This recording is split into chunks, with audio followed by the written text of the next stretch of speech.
একটা মেয়েকে জিজ্ঞেস করা হয়েছিল বিয়ের আগে আর পরের মধ্যে পার্থক্য কি। তখন সে বলেছিল, বিয়ের আগে ছিলাম বাবার বাড়ির মেয়ে, আর এখন হয়েছে শ্বশুর বাড়ির বৌমা।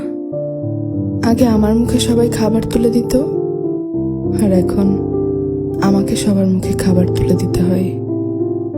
আগে একটু ব্যথা পেলে চিল্লাচিল্লি করে সারা বাড়ি মাথায় তুলে ফেলতাম, আর এখন অনেক ব্যথা পেলেও একটা শব্দ করি না।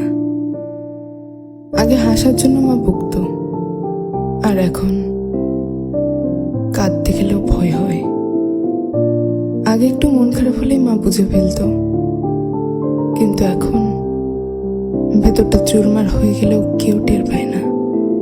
আগে ভাবতাম বাইরের জগৎটা অনেক শান্তি, কিন্তু এখন বুঝি মায়ের আঁচলে নিজেই শান্তিতে ছিলাম।